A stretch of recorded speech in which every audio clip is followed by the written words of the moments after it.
Bonsoir et bienvenue sur le plateau du Grand Direct. Très heureux de vous retrouver sur les antennes d'Azur TV. Voici le sommaire de ce mardi 16 février. La vaccination, comment accélérer le rythme? À partir du 25 février, les médecins généralistes pourront vacciner les personnes âgées de 50 à 64 ans avec l'arrivée du vaccin AstraZeneca sur le marché. Nous serons avec le président départemental de l'Ordre des médecins du Var pour en parler. Enquête pour viol, c'est une affaire qui remonte à 2016, qui est née en 2016 dans une école d'ostéopathie de Valbonne dans les Alpes-Maritimes.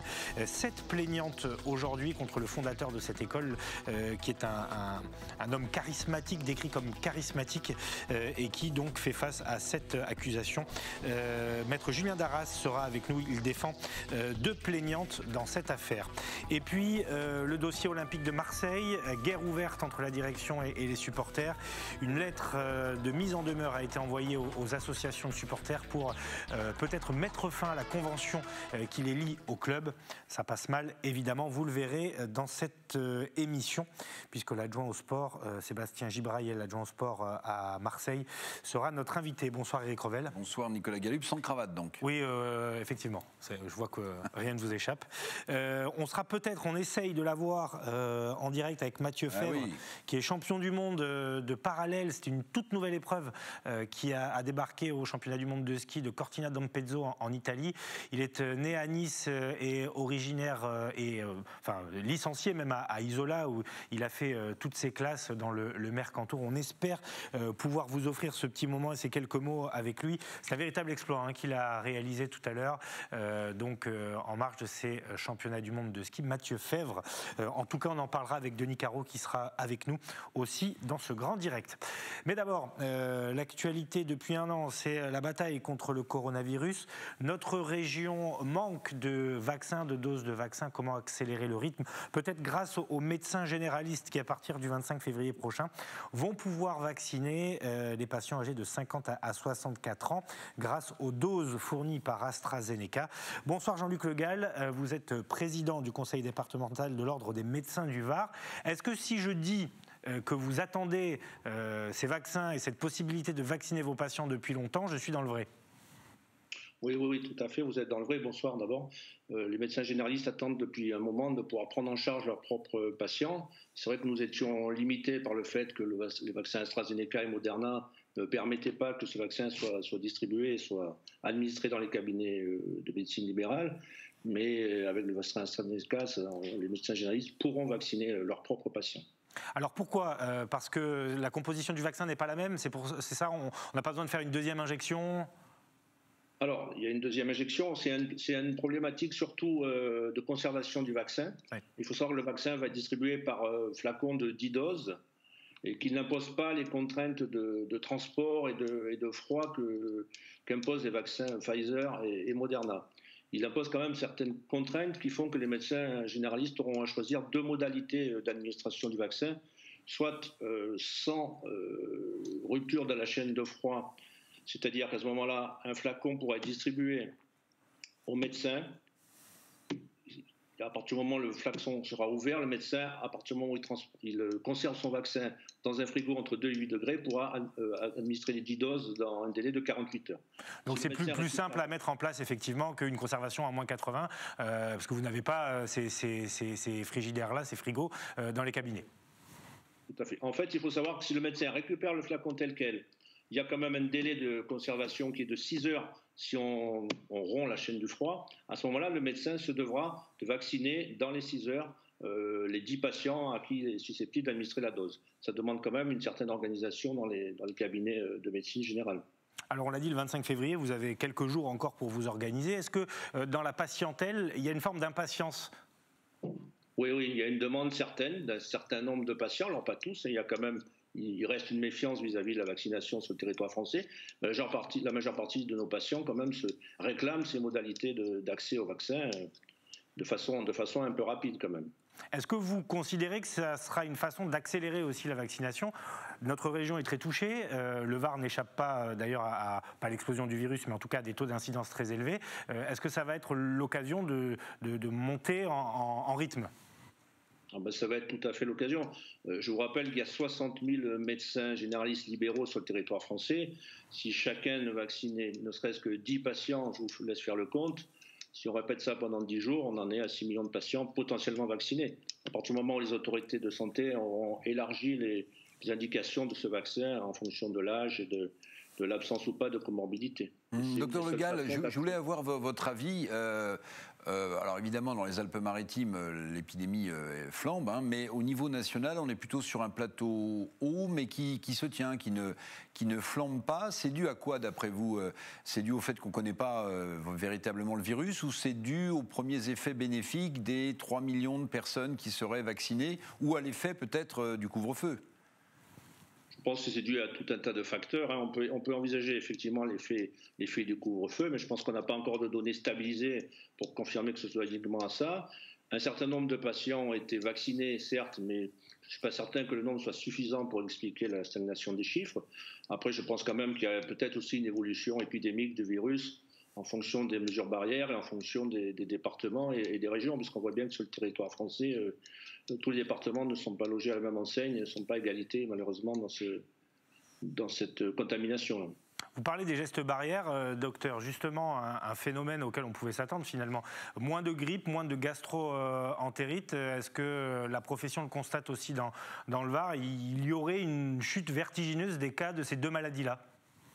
Tout à fait, tout à fait. Les grippes, on en voit moins déjà cliniquement. Il faut savoir qu'on les dépiste quasiment plus ou pas du tout, mais on en voit beaucoup moins. On voit moins de pathologies hivernales, on voit moins de gastroentérite. Effectivement, à ce niveau-là, les gestes barrières portent leurs fruits, surtout les maladies à transmission virale. Il y a transmission virale par voie aérienne ou par le toucher, par les mains. Hein. Mais alors justement, moi, il y a une question qui me taraude. On a moins de grippe, on a moins de gastro, grâce aux masques notamment. Hein. On n'a pas les maladies classiques qu'on a à cette période de l'année. Mais comment se fait-il alors que le virus, lui, se développe? Puisque si ça arrête une grippe traditionnelle ou une gastro traditionnelle, pourquoi est-ce que ça n'arrête pas ce masque, la Covid-19 ?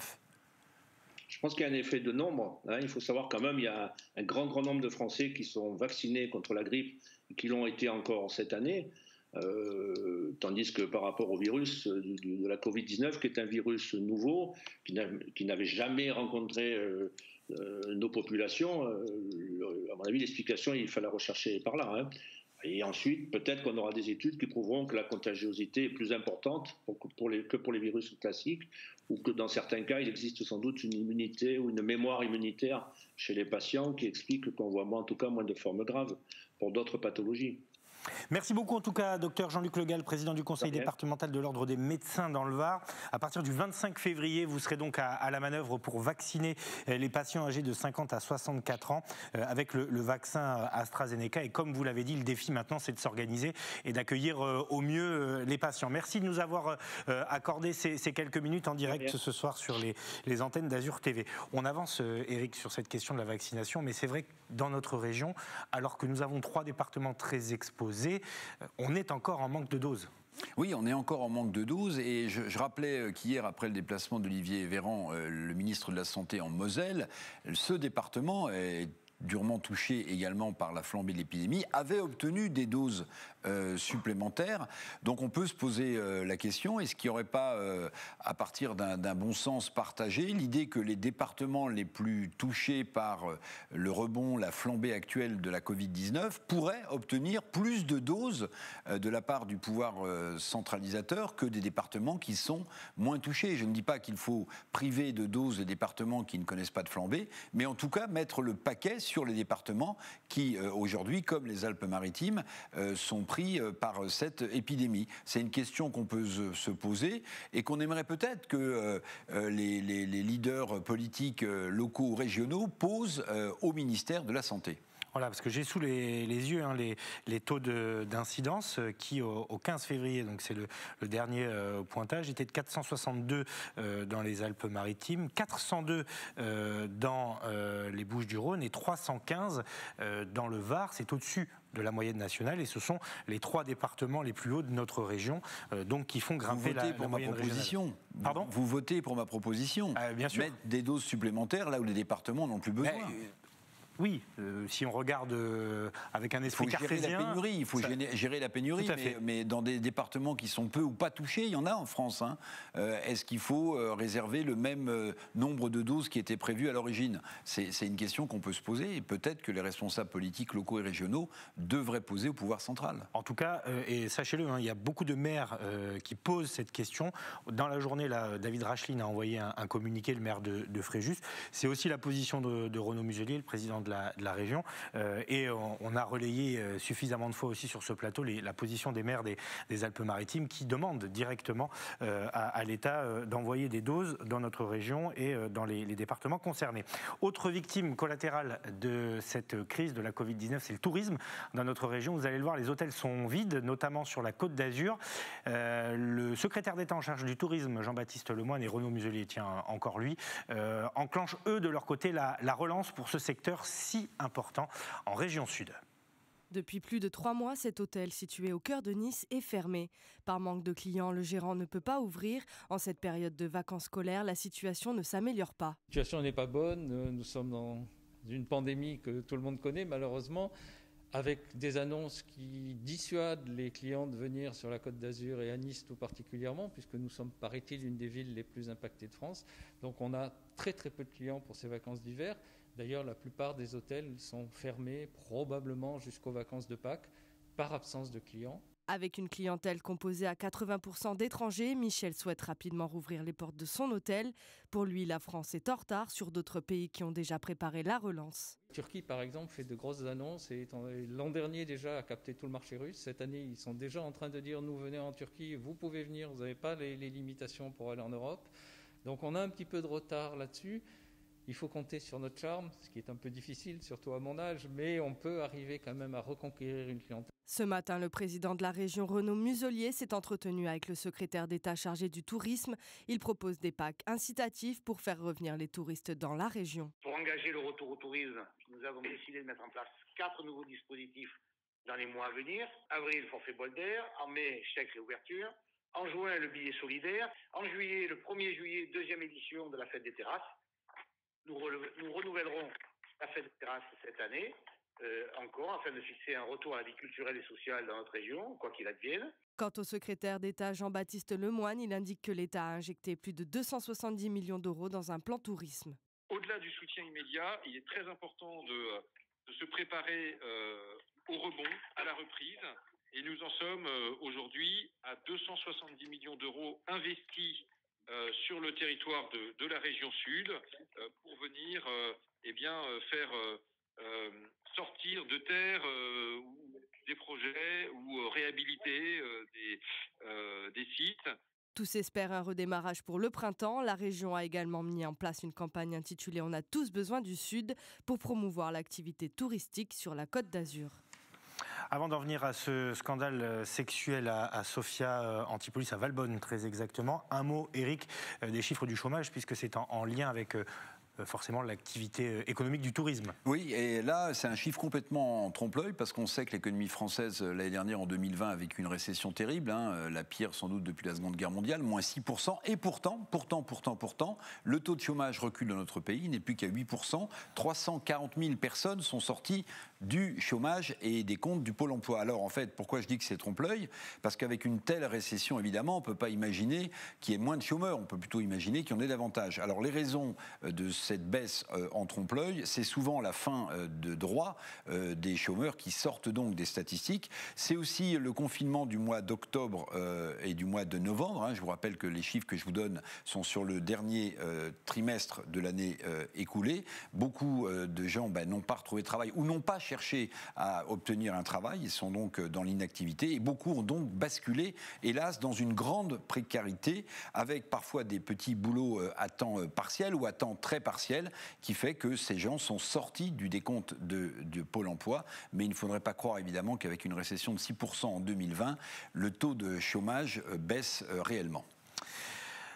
Vous avez peut-être lu dans Nice Matin cette enquête très complète sous la plume de Grégory Leclerc consacrée à cette affaire à l'école Atman de Valbonne, une école d'ostéopathie fondée par Marc Bosetto, qui est un ponte de cette discipline qui court le monde. D'ailleurs, c'est écrit et c'est raconté dans cette enquête qui court le monde, les symposiums, les conférences. Il est accusé aujourd'hui par 7 plaignantes d'agression sexuelle, de viol.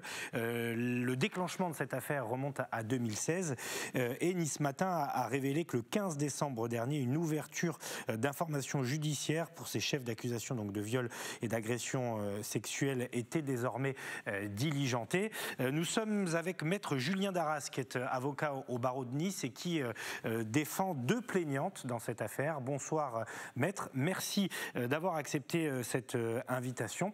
La première des choses que je voudrais vous demander, c'est que cette affaire, finalement, elle est médiatisée et elle est lente, si vous me passez l'expression. Depuis le premier dépôt de plainte en 2016 à l'ouverture de cette information judiciaire en 2020, il s'est quand même écoulé 4 ans.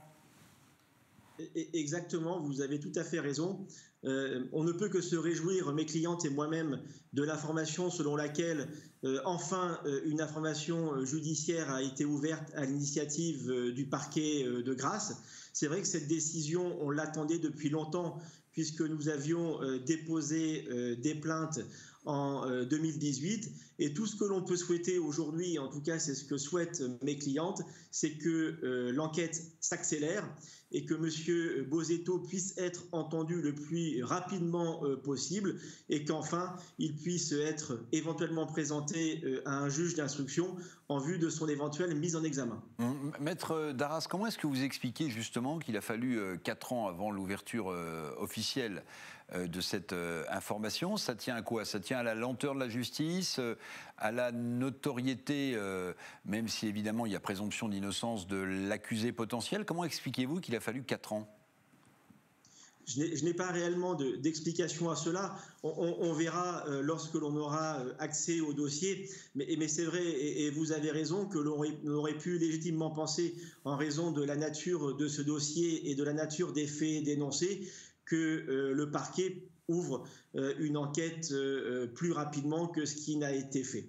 C'est dommage. Alors ça tient peut-être aussi au fait que cette affaire est partie d'une plainte en 2016 qui avait été déposée au Canada. En ce qui concerne les plaintes qui ont été déposées en France, elles sont un petit peu plus récentes. Mais c'est vrai qu'on attendait cette décision qui, à mon sens, aurait dû intervenir il y a de cela 2 ans, voire 1 an. On verra quelles sont les explications, mais pour l'instant, c'est vrai que j'en ai pas à vous fournir. Est-ce que vous pensez que ce qui se passe dans notre pays depuis 1 an maintenant, avec le déclenchement des affaires MeToo, les révélations aussi autour d'affaires pédocriminelles, ça incite d'une certaine manière la justice à réagir également? Bien sûr, c'est une évidence. Ce qui est important aussi, c'est qu'on assiste depuis maintenant plusieurs mois, plusieurs années, à un phénomène qui consiste à permettre aux femmes qui ont été victimes de faits qui présentent des caractères sexuels, de pouvoir voir leurs paroles se libérer. Et le fait que ces femmes ont de plus en plus de facilité à parler, permet effectivement à la justice d'ouvrir des enquêtes et de confondre les personnes qui sont les auteurs de faits qui sont extrêmement désagréables et qui doivent être bien évidemment sanctionnés par la justice. Est-ce qu'aujourd'hui on sait où se trouve Marc Bosetto? Est-ce qu'il est dans les Alpes-Maritimes? Est-ce qu'il continue d'aller à cette école d'ostéopathie? J'ai pas d'informations à ce sujet, mais je pense effectivement qu'il est toujours directeur de l'école Atman et qu'il est toujours en fonction. Mais je peux pas vous le confirmer. Qu'est-ce que vous attendez maintenant que l'information judiciaire est ouverte au niveau des délais et au niveau du débouché de cette information judiciaire?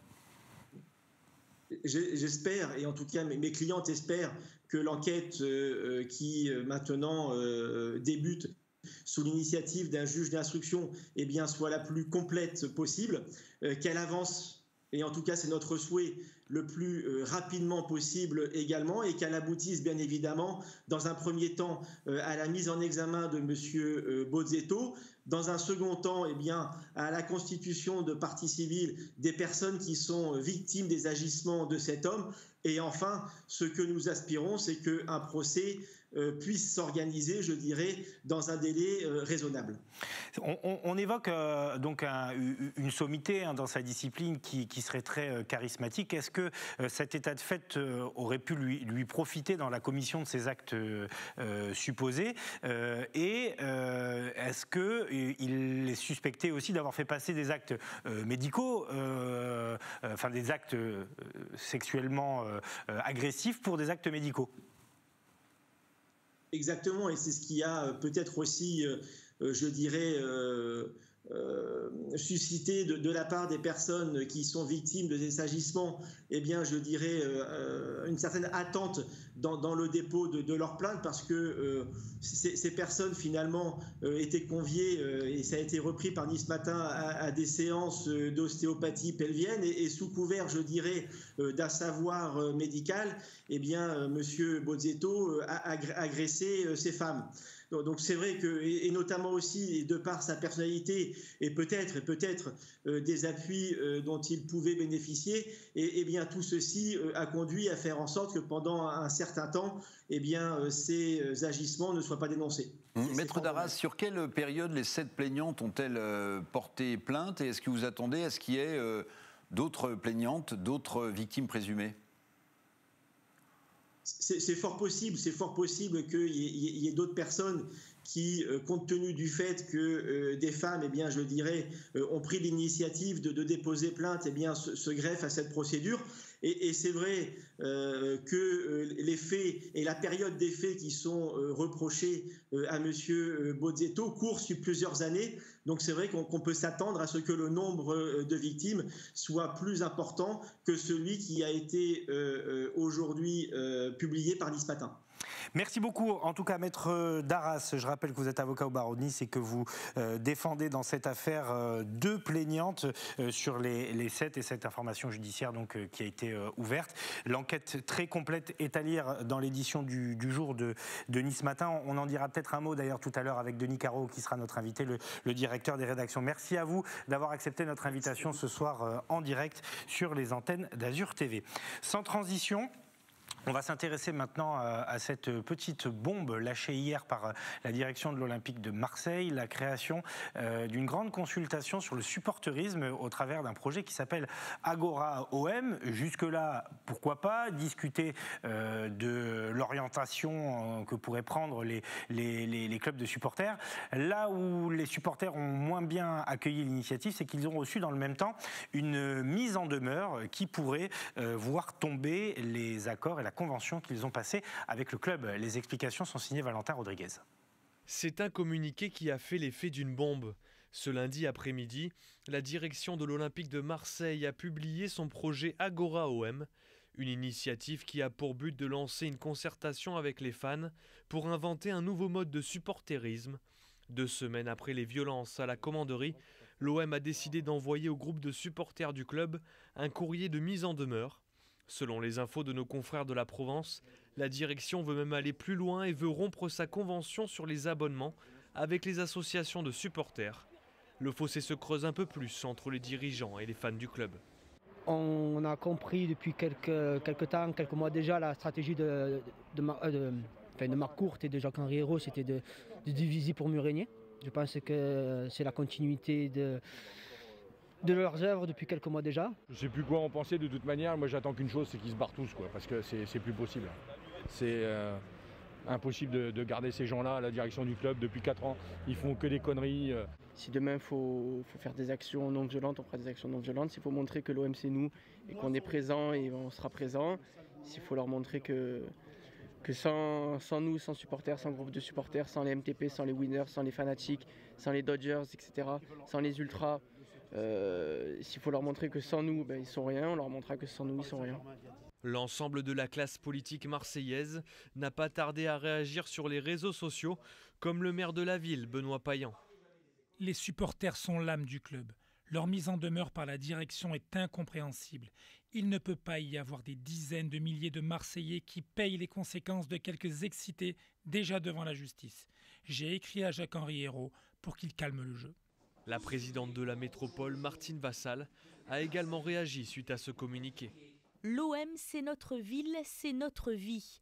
Les associations de supporters sont le cœur battant de notre club, dans la ville mais aussi en dehors. Jacques-Henri Hérault et l'OM, ne vous trompez pas. La municipalité veut jouer un rôle de médiateur dans cette guerre qui oppose la direction aux supporters. La direction ne peut pas aller de manière frontale avec les supporters. Tout ça, c'est nier l'importance dans la vie sociale que jouent les clubs de supporters dans la ville et dans le club. Et on ne peut pas aujourd'hui avoir une lettre comme ça qui est envoyée au club de supporters et derrière pas avoir de dialogue constructif. Aujourd'hui, il n'y a pas de couleur politique. On s'est tous unis pour qu'on soit écoutés, pour qu'on puisse être aussi, comme je le dis, des médiateurs entre la direction et les clubs de supporters. Une situation extra-sportive qui n'arrange pas les affaires des joueurs marseillais, déjà dans une position délicate en championnat. L'entraîneur de l'Olympique de Marseille, Nasser Larguette, appelle à l'union sacrée. On a besoin des supporters, comme les supporters ont besoin de nous. Je pense qu'ils font partie d'un club. C'est important qu'il y ait un respect mutuel. Et je dirais que c'est un message que j'adresse aux supporters. C'est dans les moments difficiles qu'on a besoin des hommes et des gens. Donc on a besoin de soutien. Et c'est vrai que dans une saison, vous pouvez avoir des trous comme ça, de résultats. Je demande aux supporters d'être auprès de nous parce que tout se joue sur le rectangle vert quand même. Les associations de supporters ont prévu de se réunir pour répondre à ce communiqué. En attendant un possible apaisement, l'OM doit affronter Nice en championnat ce mercredi soir au Vélodrome, dans un contexte plus que jamais tendu. Bonsoir Sébastien Gibrayel, merci d'être avec nous. On vous a vu dans ce reportage, vous êtes adjoint au maire de Marseille en charge du sport. La première des choses qu'on peut signaler, même si ce n'est pas peut-être la plus importante, c'est que cette réaction et ces communiqués envoyés par le club aux supporters a réussi à fédérer tout le monde politique, de la droite à la gauche, contre finalement cette initiative. Bonsoir, oui, tout à fait. Je pense que là, aujourd'hui, on est sur un problème politique, mais nous sommes vraiment tous unis pour pouvoir faire respecter les supporters marseillais qui, aujourd'hui, de par l'agissement de la direction de l'OM, sont un petit peu mis de côté et on a envie, tous ensemble, toutes couleurs confondues, droite, gauche, de parler à l'unisson pour les Marseillais. Alors on a essayé de contacter nous aussi Jacques-Henri Hérault pour lui demander une réaction, pour qu'il s'exprime. Il n'a pas souhaité prendre la parole. Voilà 24 heures que le communiqué est parti. C'est d'ailleurs le directeur général du club qui l'a signé, Hugues Ouvrard. Est-ce que vous avez des nouvelles de son côté? Parce que Benoît Payan l'a interpellé. Samia Ghali a carrément écrit à la ministre des Sports pour l'alerter sur cette situation en disant que le président outrepassait ses droits. Alors est-ce que vous avez des nouvelles de son côté? Écoutez, pour l'instant, on n'a pas de nouvelles. Nous, ce que nous proposons à la mairie de Marseille, c'est de pouvoir, pourquoi pas, faire le médiateur entre la direction de l'OM, s'ils le veulent, et les clubs de supporters, s'ils le veulent. On est là pour essayer de trouver des solutions ensemble. On est là pour essayer d'apporter un plus. Pour l'instant, on n'a pas encore de retour de la direction, mais en tout cas, de notre côté, tout est fait et tout est proposé pour qu'on puisse sortir de cette impasse où aujourd'hui on sent qu'il y a un dialogue rompu entre les clubs de supporters et la direction de l'OM, et cela ne peut pas continuer. C'est l'image de notre ville qui est en jeu, et on doit discuter. Aujourd'hui, il doit y avoir un dialogue constructif, tout le monde doit se mettre autour de la table, des solutions doivent être trouvées, il doit y avoir de la concertation, et il doit y avoir surtout du respect des supporters, parce que si le club de l'OM est aujourd'hui où il a une histoire, mais aussi c'est grâce à ses supporters. Donc les supporters ne doivent pas être mis de côté, au contraire, ils doivent être mis au centre du jeu et pouvoir être au cœur du débat, dans la concertation et le dialogue constructif, comme on le demande depuis maintenant pratiquement un mois. Monsieur Gibrayel, pourquoi, d'après vous, la nouvelle convention que propose la direction de l'OM aux supporters et qui place au cœur la question de la billetterie, pourquoi est-ce que ça provoque la colère de certains, enfin de la plupart des supporters? Pourquoi, d'après vous? Écoutez, je ne sais pas vraiment, je n'ai pas les détails de la colère et et de ce que peut reprocher, de ce que peuvent reprocher, si vous voulez, les clubs de supporters à la direction. En tout cas, une chose est sûre, c'est que cela marche bien. Aujourd'hui, ça fait des années qu'on est comme ça. Je pense que même s'il devait y avoir une concertation sur ce genre de débat, ça ne se fait pas dans ce moment-là. Et puis de toute façon, on en parle, on discute, on n'envoie pas des lettres, on ne fait pas des mails, on doit discuter. C'est quand même les acteurs. Quand vous allez au stade Vélodrome, avant l'entrée des joueurs sur le terrain, vous avez pratiquement 50 000 personnes qui ont un iPhone ou un smartphone dans les mains en train de prendre des photos et d'envoyer des photos au travers de toute la France et de l'Europe et du monde pour montrer les tifos, les chants, les supporters. Aujourd'hui, c'est une force. Nous, on nous envie nos supporters. C'est une force pour nous, mais il faut qu'on les respecte. Donc aujourd'hui, pour moi, j'estime que... après, je ne suis pas membre du conseil d'administration de l'Olympique de Marseille, la mairie ne l'est pas, mais on ne peut pas juger de la volonté de la direction de l'OM de vouloir récupérer ses abonnements ou pas. En tout cas, une chose est sûre, c'est que même s'il devait y avoir quelque chose de fait, il doit se faire dans la concertation, dans le dialogue. On ne fait pas des lettres, on n'envoie pas des mails. Après une série qu'on vient de vivre, et surtout dans un contexte qui est très particulier, où il y a une frustration, on ne peut pas se rendre au stade, on ne peut pas aller faire le 12e homme, on ne peut pas être derrière son équipe. Et en plus de ça, ils envoient au club de supporters des lettres, etc. C'est pas comme ça que ça marche à Marseille, voilà. Une question, vous l'avez évoqué, la question des abonnements et de l'argent qu'il y a derrière, parce que les clubs de supporters gèrent encore une partie de la billetterie. Est-ce que vous pensez que c'est ça, le nerf de la guerre, ou est-ce que c'est une façon de les punir après ce qui s'est passé à la commanderie et qu'on va faire payer finalement 20 000, 30 000 supporters pour l'agissement de 14 ou 15 personnes qui ont été interpellées? Écoutez, je pense que de mettre tout le monde dans le même sac, c'est une erreur fondamentale, si c'est le cas. Pour une minorité de personnes qui ont agi de manière inadmissible, et d'ailleurs, nous, la mairie de Marseille, avons condamné ces actes de violence, je ne vois pas pourquoi on mettrait tous les supporters marseillais, tous les clubs de supporters dans le même sac. Ce n'est pas du tout le cas. On s'aperçoit bien sur les vidéos, on a vu une quinzaine d'individus vouloir en découdre, etc. Mais est-ce que vous avez vu le nombre de supporters marseillais dans la ville, dans la France? Et voilà, je n'ai pas besoin de vous convaincre. Vous savez que partout dans le monde entier, on a des supporters de l'OM. Tout le monde se comporte bien, à la ferveur, à la passion. Ne mettons pas tous les supporters dans le même sac. Moi, je pense que les supporters sont une image très positive de notre ville, ne serait-ce que lors de tous les déplacements, quand les supporters vont dans d'autres villes, etc., quand on peut se déplacer, nous n'avons que des bons retours. Donc aujourd'hui, ne mettons pas les supporters, et surtout, voilà, ce que je demande à la direction de l'OM, c'est de ne pas stigmatiser nos supporters qui sont aujourd'hui victimes d'une petite minorité d'excités, qui auraient pu, qui se sont très mal tenus et qui aujourd'hui mettent à mal peut-être un ensemble de supporters. J'y crois pas. Je ne pense pas que la direction de l'OM soit dans cet état d'esprit. D'ailleurs, s'il l'était dans cet état d'esprit, je pense que ça serait très grave de leur part. Vous avez vu, Sébastien Gibrayel, que, puisque vous parlez de l'Europe, du monde, que les clubs de supporters à l'étranger souhaitent se désolidariser aussi du programme OM Nation, qui est un programme qui les fédère finalement par-delà les frontières. C'est une information qu'a révélée la Provence également. Avec eux aussi, le torchon brûle. Donc effectivement, on imagine mal comment la direction de l'Olympique de Marseille peut se couper de tous ses supporters. L'OM sans ses supporters, ce n'est pas l'OM. Et aujourd'hui, je pense que la direction est allée trop loin. Et quand le maire de Marseille, Benoît Payan, demande de calmer le jeu, je pense que la ligne jaune a été franchie.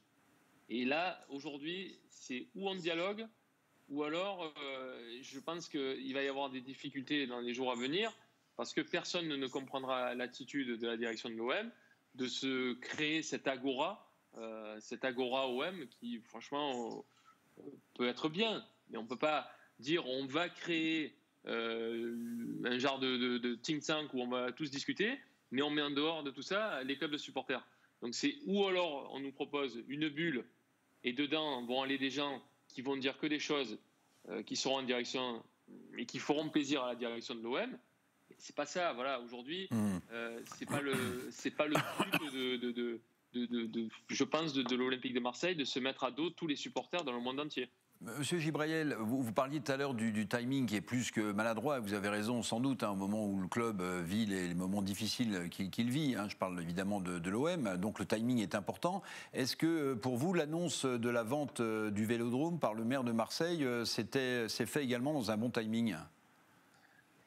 Écoutez, le timing, en fait, a été fait au retour de l'audit financier catastrophique que nous avons eu le jour où Benoît Payan, le maire de Marseille, a fait cette annonce. Quand on s'est aperçu, on savait pertinemment que ce stade nous coûte très cher et que coûte très cher aux Marseillais. Et bien entendu qu'en présentant cet audit, le maire de Marseille a proposé, comme on le fait depuis quand nous sommes arrivés en juillet 2020, c'est de vendre le stade de l'Olympique de Marseille. Et si vous voulez, c'est vrai que le timing sur la vente de l'OM a été proposé au même moment où on est un petit peu dans une turbulence, on va dire. Mais en tout cas, ce n'était pas fait pour ajouter une pièce au jukebox, mais c'était tout juste pour dire on a un audit qui nous est arrivé, on a le stade Vélodrome qui nous revient 15 millions d'euros, et cela pendant 30 ans. Donc on propose à l'Olympique de Marseille de l'acheter. Mais c'était pas vraiment c'était pas du tout pensé pour mettre en difficulté la direction de l'OM ou toute autre personne. Merci beaucoup Sébastien Gibrayel d'avoir accepté notre invitation ce soir, adjoint au maire de Marseille en charge du sport. Et n'oublions pas qu'il y a du sport justement demain sur le terrain du stade Vélodrome. Ce match en retard entre nos deux équipes régionales, l'Olympique de Marseille et l'OGC Nice. Bonne soirée à vous et à très bientôt. À bientôt, merci, au revoir.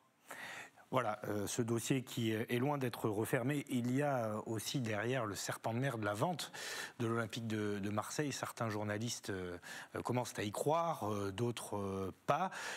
Quoi qu'il arrive, ça promet d'être houleux et on ne voit vraiment pas comment ça peut s'arranger, parce que le divorce paraît consommé entre les supporters et le président, Jacques-Henri Hérault. Oui, puis quand on vient de l'entendre, Sébastien Gibrayel, le maire adjoint au sport de la ville de Marseille, on sent que le point de rupture, il est dans les jours qui viennent, parce que ce qu'il dit, c'est pas à mot couvert, c'est-à-dire qu'on sent que non seulement il y a un divorce entre les supporters de l'OM et depuis longtemps et la direction de l'OM, mais on sent que la mairie de Marseille est également sur le point de basculer. Alors je ne sais pas jusqu'où la mairie de Marseille peut aller vis-à-vis de la direction de l'OM, mais dans les propos de Sébastien Gibrayel ce soir dans le Grand Direct, on sent que le point de rupture, à mon sens, est très proche. Ouais, c'est vrai. Et comme on l'a dit, unanimité du monde politique. Hier soir, c'était saisissant sur les réseaux sociaux. Les uns après les autres réagissaient pour demander à l'Olympique de Marseille de faire marche arrière. La suite au prochain épisode. Demain, on parlera du match avec Sébastien Serrano et Valentin Rodriguez. Les enjeux sportifs qui sont aussi très importants. Avant de passer à votre édito, Eric, on va rester à Marseille pour ce petit reportage. Là, ça va être aussi l'un des dossiers des mois à venir, les cartes scolaires dans les 3 départements qui nous concernent, le Var, les Alpes-Maritimes et donc les Bouches-du-Rhône. À Marseille, il y a déjà quelques fritures sur la ligne avec des manifestations pour éviter les fermetures de classes.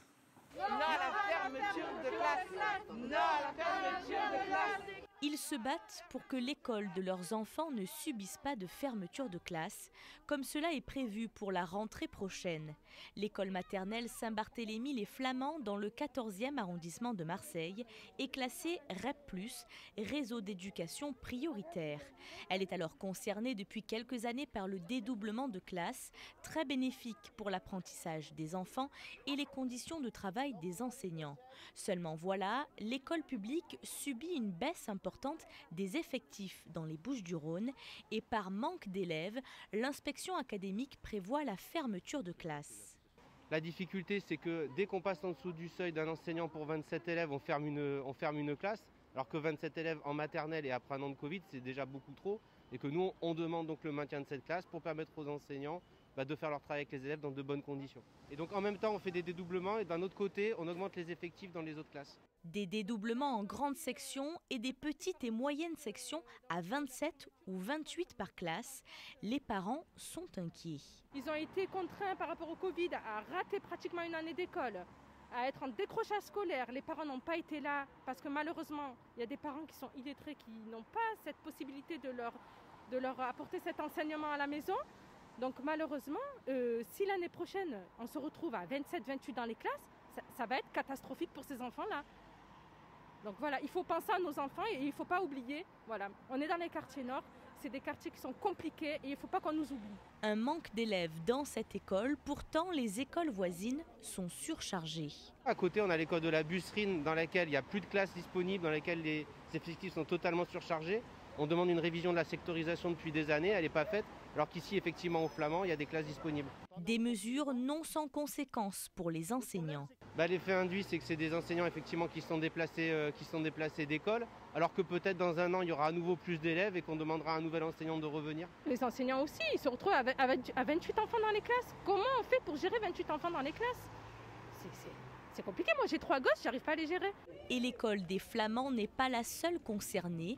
Dans le 10e arrondissement de Marseille, l'école des Trois Ponts est elle aussi classée en zone d'éducation prioritaire.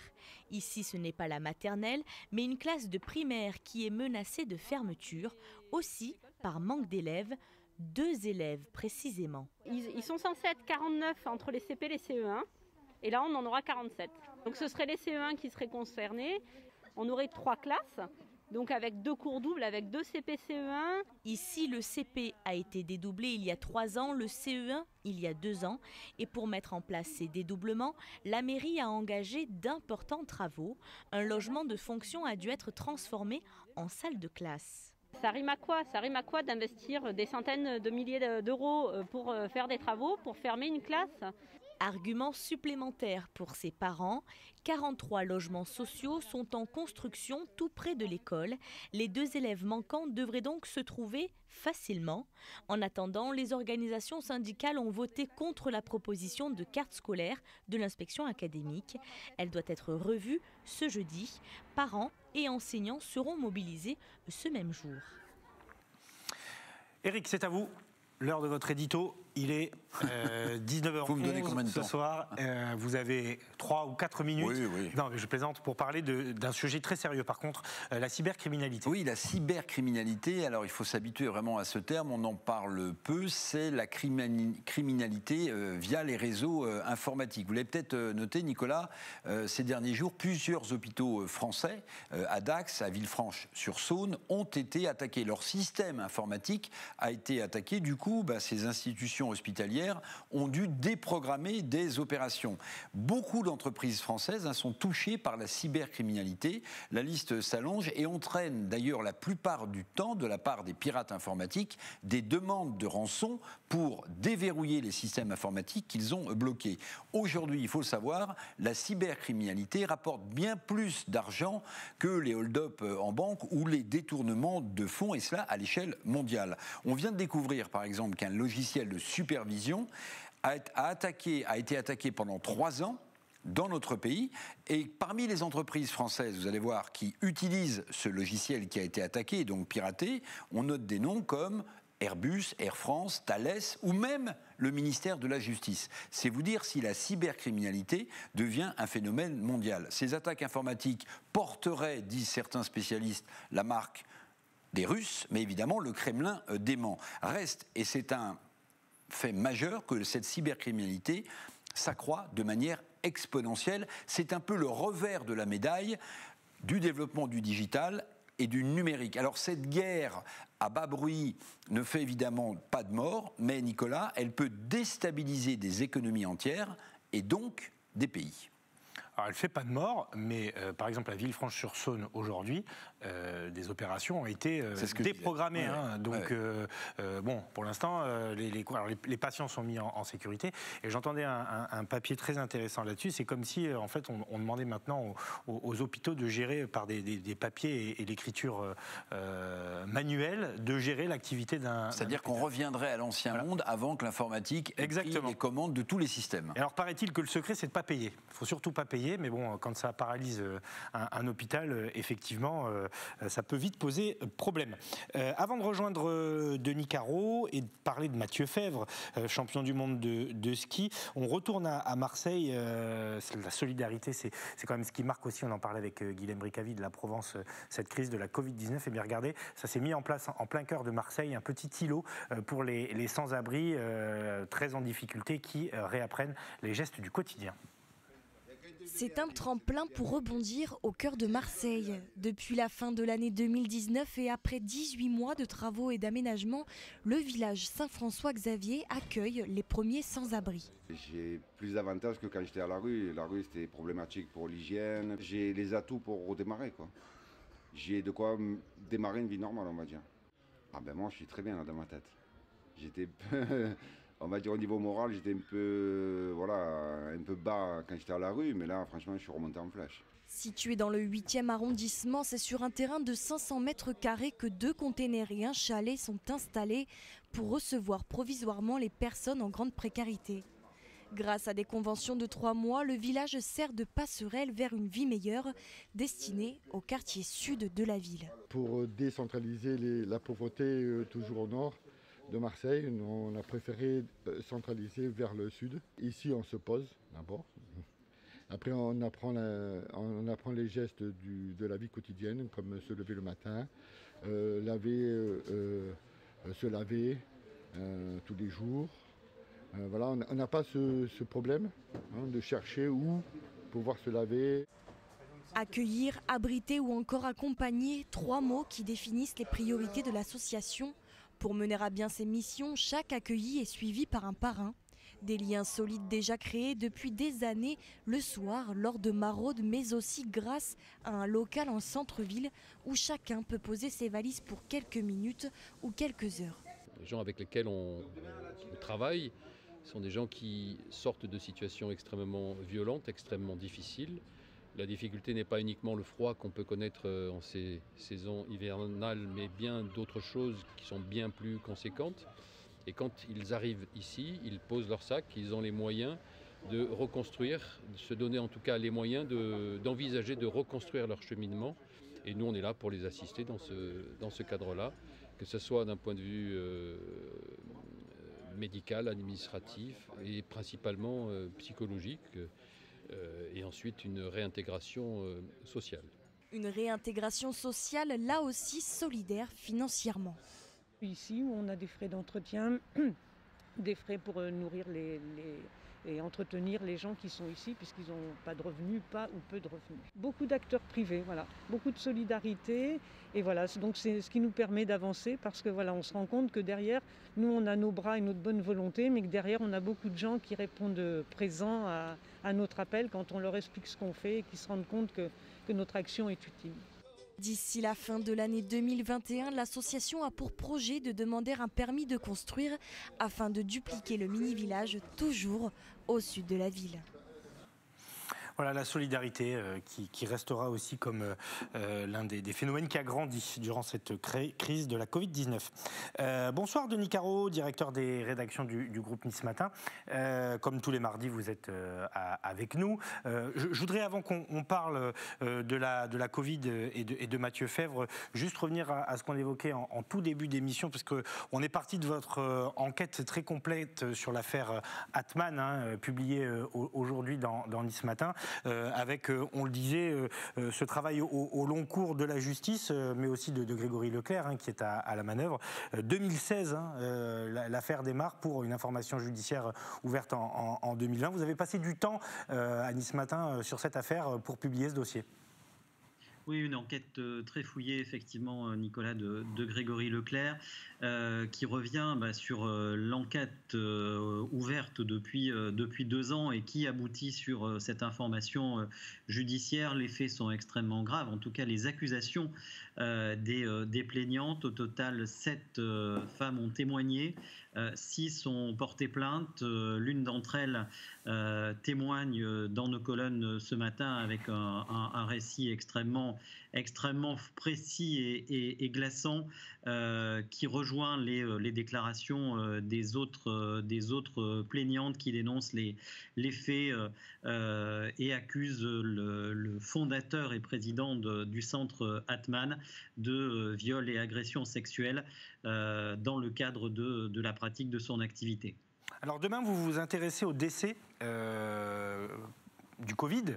Est-ce qu'on peut dire que vous vous intéressez à ces gens est-ce que la question pourrait être qui est vraiment mort du Covid ?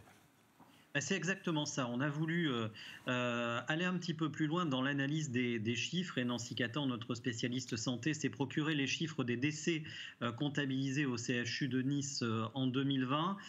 Et sur ces 166 décès reliés directement à la Covid-19, il s'avère que l'âge moyen des patients était de près de 82 ans.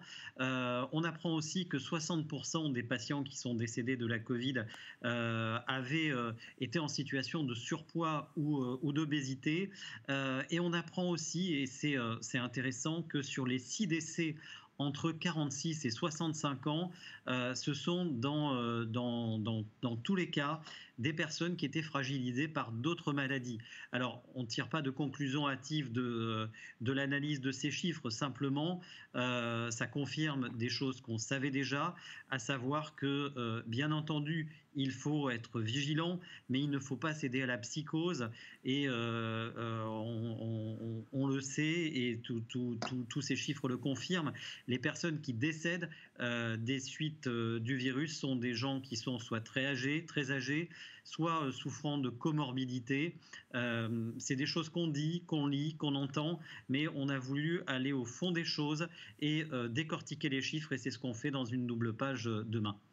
Denis Garot, c'est un peu la suite du lièvre que vous aviez soulevé quand vous aviez noté des décalages entre ce qu'on agglomérait sur mort du Covid-19 et puis la réalité des gens qui décédaient à l'hôpital. C'est un peu la suite de cette enquête et de ce véritable scoop que Nice Matin avait révélé. Oui, qui a été beaucoup repris par des médias nationaux. Effectivement, dans ce qu'explique Nancy Catan dans les 2 pages de demain, très clairement, il y a une partie des décès qui ont été comptabilisés comme décès de la Covid, qui sont liés à d'autres maladies et des gens qui sont entrés pour des maladies identifiées et qui ont pu, pour certaines, contracter le virus à l'hôpital. Et on ne parle pas, bien évidemment, ici uniquement du CHU de Nice, mais ça confirme ces éléments, effectivement, ce lièvre qu'on avait levé il y a quelques semaines. Avant de partir sur les pistes enneigées de Cortina d'Ampezzo, au passage, un petit mot, Denis, de la mue du journal, nouvelle formule. Oui, une nouvelle formule, un accouchement, pas forcément dans la douleur, mais un accouchement samedi dernier avec cette nouvelle formule que nos lecteurs ont pu découvrir. L'objectif, c'est d'avoir un journal à la fois plus clair et plus lisible, avec davantage d'exclusivité, et c'est ce qu'on fait dans nos colonnes depuis samedi, plus d'approfondissement, plus de pédagogie, et également un nouveau rendez-vous magazine, le MAG, de 16 pages quotidiens. Demain, c'est les enfants, c'est Kids Matin, avec ce supplément qui était mensuel et qui devient hebdomadaire. Et on inaugure jeudi une nouvelle séquence autour de la saveur, des saveurs et de la gastronomie. Alors on termine avec ce qui est la très bonne nouvelle de la journée, ce titre, cet exploit réalisé par Mathieu Fèvre, né à Nice mais qui a fait toutes ses classes à Isola 2000. Il a remporté une toute nouvelle épreuve au championnat du monde de ski qui se déroule en Italie, à Cortina d'Ampezzo. Cette épreuve du parallèle où 2 skieurs s'affrontent, c'est très spectaculaire. Et il a tiré son épingle du jeu, notre maralpin.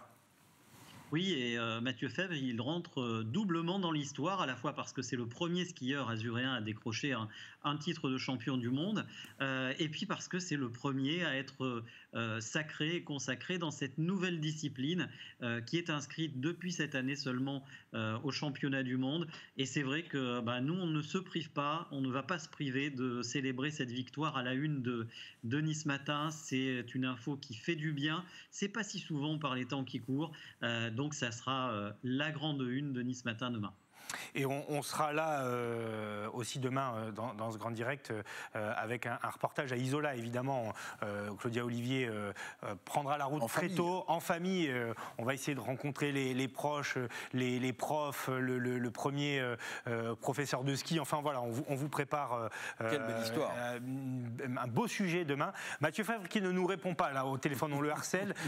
Stéphanie Mossman, Fabrice Justo l'appelle toutes les 3 minutes pour essayer d'avoir sa réaction. Donc a priori c'est râpé pour ce soir, mais on ne désespère pas pour demain, et on le retrouve en tout cas à la une de Nice Matin demain. Merci beaucoup Denis, à la semaine prochaine au plus tard. Je voudrais quand même, avant de partir dans les rues de Nice, vous montrer cette petite vidéo, mon cher Eric, qui nous a été envoyée par la maire d'Isola 2000. Ça se passe dans l'école où allait Mathieu Fèvre, et d'ailleurs aussi Julia Perra quand ils étaient enfants, école primaire, qui a déjà célébré la victoire de son champion. Ça dure 20 secondes, on va se l'écouter, vous allez voir, c'est très sympa.